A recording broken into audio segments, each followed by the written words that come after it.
private or not buy at all and go rent. Do you recommend renting? Do I recommend renting? In what circumstance?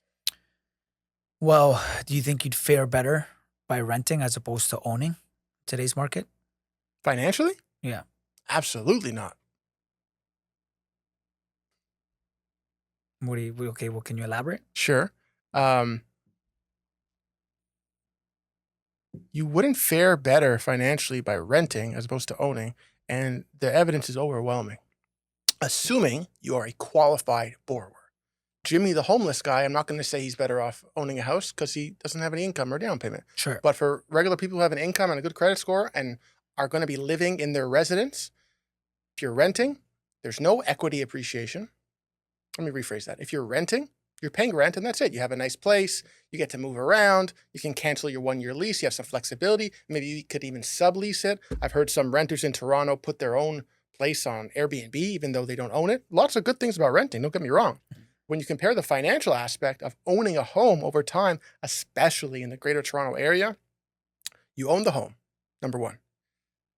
As the market appreciates and your home appreciates, every single dollar it goes up is right in your pocket. So people who say the bank owns your home, it's a crock of shit. The bank doesn't own your home. The bank has a mortgage and they're using your home as collateral. Yeah. But the bank doesn't get a share of appreciation. When you buy a house for $1 million, it goes to $2 million. They don't get a cent of that appreciation. Only the owner does. That's number one. Number two, you get to own $1 million asset without having $1 million. You put down $200,000 of your own money. The bank gives you the rest. And you get all that appreciation on that $1 million asset, even though you're leveraging. Well, I mean, when we're talking about the lifetime of a mortgage, you end up paying, the cost of borrowing is definitely high. So assuming that you're not going to actually stick out the entire term of the house, then I agree with you. But I think no, I'm talking about taking the whole 30 years to the grave. Really? Yes, sir. Even at the cost of borrowing? So that's a very good point, because I was listing out the benefits, which I wasn't finished yet, but it's okay.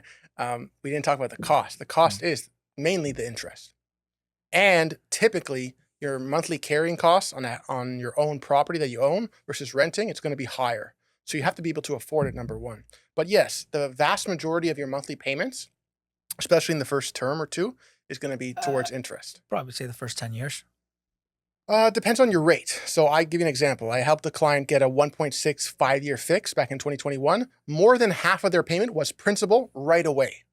Because that interest rate was so low. But now with the 5, 6, 7% interest rates, you're looking at 80 to 90%. Yeah, they're getting it a little bit. But that's still that 10% that goes towards your principal, that's going right back in your pocket, which with rent, all of your payment is interest.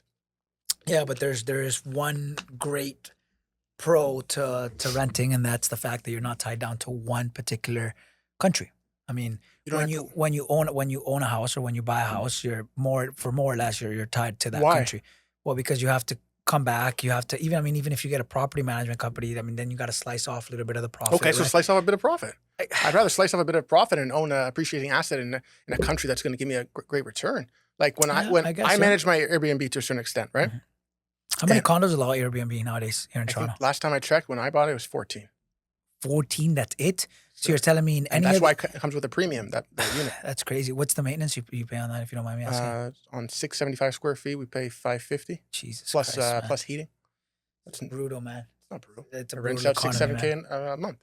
It's not brutal. And you know what? What's the mortgage on that? What payment wise? 35. 3,500? Sure. That's not bad. Not bad at all. The point is, listen, the difficult part is finding the right unit, making sure you don't get fucked on the mortgage, making sure the numbers make sense, furnishing the place, taking high quality pictures so people are going to stay there, learning how to use Airbnb. Once you do all of that, as long as you have a reliable girl or man or whoever who's going to go in there and clean your place and your communication is good. Why'd you say girl or man like that, man? Because I meant like most cleaning people are women, so. Okay. All right. I just wanted to kind of touch on that. Because no, the girl I have, she's really good. She's like 40, 50 years old, Jamaican. No, I'm sure she is. It was just weird. $80, I pay her flat. Even if she's only there for 1 hour, I pay her 80. Because I don't expect her to come for $20. Even though it's 20 an hour, pay her 80 flat no matter what. Because the checkout is at 11, the check-in's at 3. So in those 4 hours, they clean, they make sure everything's spotless, and people come. One of the things they say the most is they like the view and that it's super, super clean. Right. You can't really get it at a hotel most of the time. Yeah, I mean, you're providing a service. It's nice. But what I was saying is, once you have everything set up, Mm-hmm. the maintenance or the property management aspect is relatively small. Like in the particular building that I have it in, the security makes us send in like a sign-in form. So I have to get the the guest to sign something. I send it on DocuSign. It takes me 5 minutes. I call you For every single guest. every single guest. Wow. So that's a bit of work. Yeah. But because you know why? Because you're only allowed to rent your primary residence on Airbnb in Toronto for 180 nights per year. Oh, they cap it. After that, you cannot do short-term rentals. You can put it on Airbnb, but only for 4 weeks at a time. So they gotta. Oof. So Interesting.